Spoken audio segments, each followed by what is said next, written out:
Masya Allah. Saya panggilkan selanjutnya sesi yang kedua ini. Ya, ini menarik juga untuk kita bahas. Masih terkait dengan panen emas ya. Yang pertama, wakil resmi dari Bandung. Kedua-duanya dari Bandung. Akur, dulu mah ini SBMR-nya yang akan saya panggil juga. Ya, tapi sekarang jadi wakil resmi. Prestasi Masya Allah. Ibu Nuril Fitriyatul. Silahkan maju Bu Nuril. Dan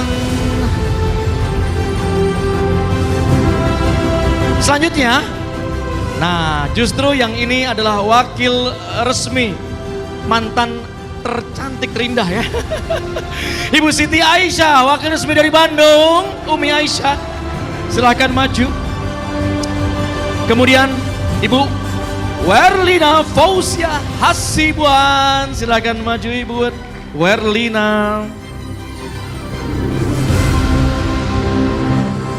Silakan Bu. Oke, ini mah udah apa istilahnya ya, jawara-jawara. Jadi kita udah nggak usah pakai pemanasan, tadi udah cukup panas. Langsung straight to the point, ya. Ini golden moment banget untuk kita kenal lebih dalam terkait dengan bagaimana sih kisah sukses mulai dari Bu Nuril Fitriyatul. Bagaimana akhirnya pengusaha konveksi ini dengan keluarganya beralih dari ruko. Sekarang rukonya pun dijual, dijadikan dinar Khairul Razikin. Makin panas saudara-saudara. Ibu Nuril dipersilahkan. Bapak-bapak lihat ya, ibu-ibu aja udah segini panasnya. Bapak-bapak nanti ya. Assalamualaikum warahmatullahi wabarakatuh. Terima kasih atas kesempatannya PT DKRI dan Ustadz Abus, Ustadz Nasrullah juga dan Umi Yuni telah menunjuk saya dan wakil resmi saya telah untuk menginspirasi ya sahabat-sahabat semuanya dari seluruh Nusantara. Sebenarnya lebih tepatnya belum dijual, masih rencana dijual rukonya. Masih rencana? Betul. Iya. Oke, briefing kita. Jadi saya membeli ruko itu senilai 2 miliar Ustadz Abus. Oh ini membeli ruko senilai 2 miliar. Itu beberapa tahun lalu ya gitu. Kemudian saya sewakan sebagian dari ruko saya itu untuk kedai bakso gitu.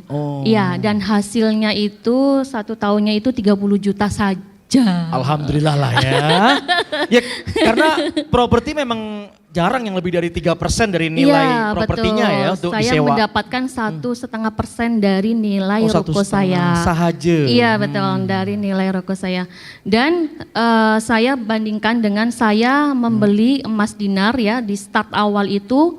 Sebelum panen emas itu saya sudah menerapkan ilmu panen emas ini sendiri ya.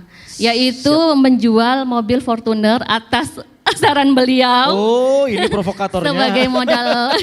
sebagai modal awal saya itu senilai 30 dinar. Oh. Iya, bukan 60 dinar tepatnya. 60 dinar waktu itu. Dari hasil jual Fortunernya. Betul, 60 dinar. Dan sekarang itu fantastisnya nilainya sudah menjadi 120%. Masya Allah, ya, jadi gitu. 120%. Jadi saya sekarang sudah mempertimbangkan untuk menjual ruko saya itu Ustaz. Untuk didinarkan. Karena gitu. Sewanya segitu-gitu aja. Iya, sewanya segitu-gitu aja, jauh banget gitu. Jadi kenaikannya kalau dibandingkan itu 3.000%. 3.000%? Iya, 3.000% dari kenaikan saya simpen dinar selama 3 tahun dari 60 dinar. Dan ruko yang saya beli 2 miliar, saya mendapatkan hasil sewa cuma 30 juta per tahun. Allah, 30 gitu. juta. Coba, jadi sekarang saya menyesal Ustadz. Coba ya dulu saya itu 2 miliar saya belikan dinar semua gitu. Sekarang sudah jadi 5 miliar mungkin ya. Oh, iya ya. Gitu Ustadz. Nah sebenarnya kalau boleh kita kembali ke panen emas ya Bu Nuril ya. Iya. Nah kalau sudah sampai angka segitu itu kan udah 100 dinar lewat ya. Iya. Nah Bapak Ibu mungkin kita sekarang masih berpikir kita juga invest di instrumen-instrumen lainnya. Boleh-boleh saja gitu ya. Tapi pesannya dari panen emas itu ya kita boleh putar itu. Jadi jangan hanya ditaruh ya, kita kan pakai mindset taruhlah ya uangmu di beberapa basket, di beberapa jaring gitu kan ya. Betul. Nah itu ada benarnya. Tapi saat kapan? Saat lidi-lidi ini aset-aset kita yang berserakan ini, tadi ada Fortuner, ada ruko, belum lagi tas-tas branded di rumah. Oh enggak ada. Itu dikumpulkan dulu, dijual jadikan dinar, Betul. didiemin minimal tadi 7 bulan, syukur sampai 7 tahun, Iya, betul. baru boleh di convert ke instrumen Iya, lainnya. dan amazing ya Ustadz, itu yang dari 60 dinar itu, di tahun pertama saya sudah panen, saya belikan Fortuner lagi. Oh, oke. Jadi apa yang dijual bisa balik. Betul, balik. Dan Nah, yang khawatir barang kesayangannya, kan ini kesayangan saya, ini warisan, nanti bisa balik ya. betul, cuma puasa 1 tahun aja. Puasa 1 tahun Bapak Ibu, boleh tepuk tangan, luar biasa. Teh Nuril, saya panggil Teteh ya. Kan mayoritas mindsetnya orang-orang kita, apalagi orang tua saya ya masih pengennya punya kos-kosan, punya ruko, punya rumah dikontrakan. Duduk diam, rezeki datang. Ini mah enggak. Betul. Enggak bisa duduk diam, harus nagih baru rezeki datang Iya, gitu ya. betul Ustadz. Apa pesan bagi teman-teman ini yang masih punya mindset seperti itu? Pesan bagi teman-teman semuanya, bagi yang suka beli-beli properti ini ya teman-teman, bertobatlah sekarang juga. Jadi seperti ilmu yang panen emas itu ya, sebelumnya itu kita jadi belikan dinar dulu semuanya jadi indukan. Oke. Ya. Jadi indukan. Jadi indukan. Simpan selama 1 tahun, puasa dulu, nanti hasil dari simpanan dinar itu baru kita belikan ruko atau kos-kosan dan lain sebagainya. Nah, selisihnya ya, Iya, pertumbuhan selisihnya selisihnya. begitu. Ustaz. Keren banget ya. Ya ini tobat dalam arti yang positif Bapak Ibu ya. Kalau propertinya sama kayak bisnis tadi, kalau propertinya produktif, Betul. bisa menghasilkan di atas pertumbuhan emas Di atas itu, pertumbuhan emas. bagus gitu ya. Ya. Tapi kalau di bawah itu, pikir-pikir ya. Betul, kenyataannya pertumbuhan itu cuma 3% saja kalau properti. Emas 30 bahkan 2,5 tahun terakhir ini sudah 100%.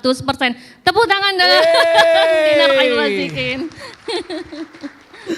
Nah, kalau bicara tentang ruko, bagusnya kan tadi disewakan. Betul. Ada yang dipakai juga sama Teh Nuril? Ada, sebagian saya pakai. Jadi dibagi menjadi 2. Yang saya dibagi sewakan nih, 2. sebagian saya pakai. Tapi yang dipakai juga untuk bisnis, akhirnya apa kabar? Akhirnya alhamdulillah masih jalan Alhamdulillah gitu. masih jalan. Tapi ya kita bersih-bersihnya cuma 5% aja sih sebenarnya hasil bisnisnya gitu. Oke. Jadi lebih banyak di dinar ini gitu. Apalagi kita bergabung sudah menjadi mitra ya. Mitra itu ya banyak alhamdulillah banget gitu. Keberkahannya luar biasa dahsyat. Oke, menarik. Jadi kalau Bapak Ibu mau passive income, pakai apa Bapak Ibu? Coba suaranya. Dinar Khairul Razikin. Oke, saya antusias dan apresiasi kepada Teh Nuril yang telah juga berani ya mengkonvert asetnya atau sebagian daripada hasil usahanya menjadi dinar Khairul Razikin. Terima kasih Bapak Ibu sekalian, closing statement singkat, padat, dan yang emas banget untuk teman-teman SGS 6 Jakarta. Silakan Teh Nuril. Saya punya kata positif dari Winston Churchill. Oke. Ya, success is not a final, failure is not a fatal. It is the courage to counts, Oke. to continue that counts. Ya, sukses itu bukanlah sebuah akhir perjalanan, tapi kegagalan itu bukanlah sebuah kehancuran. Oke. Yang terpenting adalah keberanian untuk melangkah. Keberanian untuk melangkah. Yes.